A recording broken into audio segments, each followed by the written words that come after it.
Hey guys, Epsi here with a new series I'm going to be calling More Challenging Strikes. Now, in this series, I'm going to be looking at each strike and then how I want them changed. And this is not just going to be like, oh, let's add some more things here. I want a complete overhaul and adding some more mechanics into them to make them more interesting and fun to play. And more importantly, make them more challenging, because I feel right now that they're just a huge chore and they're really boring, and it's just like, oh, I'm just grinding through this to try to get maybe something good at the end where I just get blue engrams. So I want it to be something fun as opposed to that grind that we normally feel in this game. Sorry if I sound a bit sick, I'm still dealing with stupid allergies in this dry-ass town, but today we're going to be looking at the summoning pits, and let's just get right into this. Encounter number 1, we start with horde mode. We have to defend our ghost while we, well, quote-unquote defend our ghost while we unlock a door. It's mostly just us shooting at things until we run out of things to shoot. So what can we change here to make it better? Upon entering the room, the ghost will inform you that there is a triptych of hybrids preventing your advance. At least one player must remain within proximity of the Hive runes on the gate. This will begin to agitate the local Hive wizards which created the runes, as well as the Hive themselves. Upon the Hive becoming agitated as such, the Hive will begin to spawn in force, along with a gold health wizard, which will constantly bombard the players and aggressively aggro players which are agitating the runes. The goal is to kill the wizard while the runes are being agitated. Doing so will break a single layer of the runes. Players must kill 3 gold wizards in this way in order to progress, 1 for each rune. If runes are not being agitated when the wizard is killed, the current rune is not removed and the players must begin again on this layer. As well, if the runes remain unagitated for too long, the wizard will despawn, meaning that they'll have to re-agitate the runes to resummon the wizard. While the runes remain on the gate, Hive will constantly spawn in, and while the runes are being agitated, more Hive will spawn in force. Once the 3 runes and subsequent 3 wizards have been destroyed, the players may progress as the gate is open. The Hive will pursue you down the hallway, but you should be fine, they'll despawn eventually. This brings us to encounter number 2, which nothing really happens here. It's just a stroll to Phogoth in the summoning pits with some enemies. I don't really have much of an issue here, as it seems to get back to the roots of Halo, hallways, linear path, shooter, which is cool. If anything, I wish this would have been a bit longer so I actually felt like I was fighting towards something. With that said, I guess the real issue here is the placement of the summoning pits. Earlier, Dinklebot was talking about how the summoning pits were deep down into the Hellmouth, and it's really not. This isn't the deepest dungeon that we've ever been, and it's not the deepest dungeon I thought we were going to be going to. I can't really suggest any changes here, because anything I would suggest would just be too drastic. Remodeling the Hellmouth is probably something that they do not want to do at this point. And so we are left with the final encounter, which is the bullet spongy boss that is Phogoth. The boss can be ignored. Difficulty is in the adds, which are too easily cleared. They are not fun to fight, and they will rarely engage with the players. You can just hide behind a rock and underneath a bunch of Hive wizards and knights, and they won't even jump down to come and kill you. It's just, who designed this? All you have to do is sit behind a rock, clear adds, and throw bullets from cover for half an hour at Phogoth. It's not fun at all.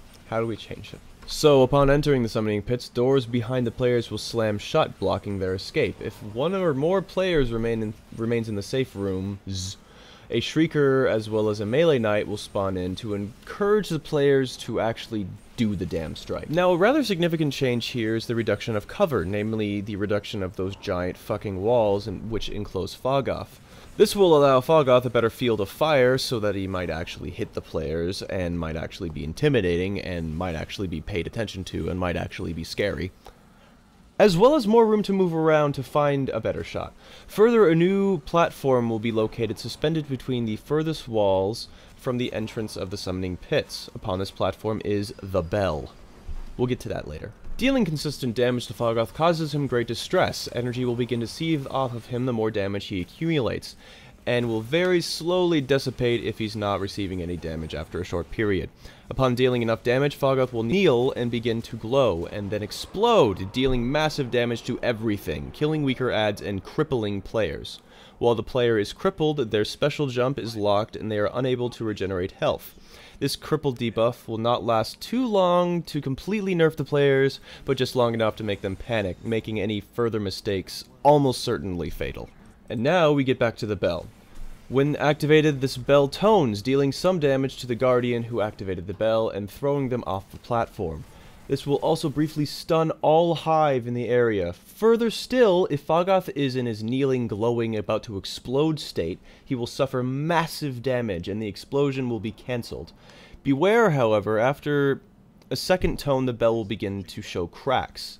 The bell may only be rung a certain number of times before it is destroyed and rendered useless. If the bell is destroyed and Phogoth is still alive, his rage meter, I guess we'll call it, will charge constantly, even if he's suffering no damage. This is a lighter soft enrage. The players will likely not reach this point, and they might be overwhelmed maybe if he just constantly explodes, but it'll also clear the ads, so it's kind of a balance. It's just something to worry about. Just make sure you don't break the bell before you actually kill him.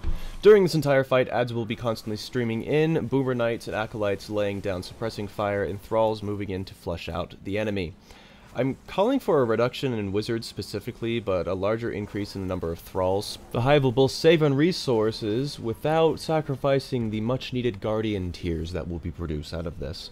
Once Phogoth is destroyed, the remaining ads will fall with him and the players will have won. So for this one, I wanted to go just make it a bit lore heavy maybe. I don't know, I'm kind of making up lore here, but it would make sense that they would have a horrifying bell type thing.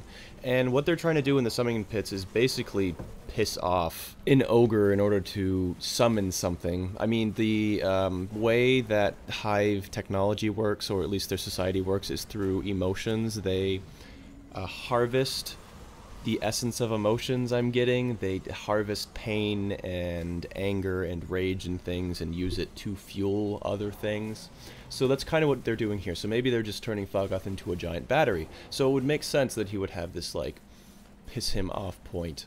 And then he hits this point of no return where he's just constantly building up energy. And then maybe we summon whatever powerful being, or we're turning into a 9-volt or whatever the hell the Hive are actually trying to do. But just playing into that lore a little bit, along with making him fucking terrifying, because he's just not right now. And I hope that these changes might have accomplished that. Do you think I'm insane? Do you have any suggestions for what I talked about in this video? What do you guys think? Please leave comments down below. If you liked the video, please like and subscribe for more content, and go watch my other videos. They'll be linked somewhere around here. And I've been Epsy, and I will see you next time.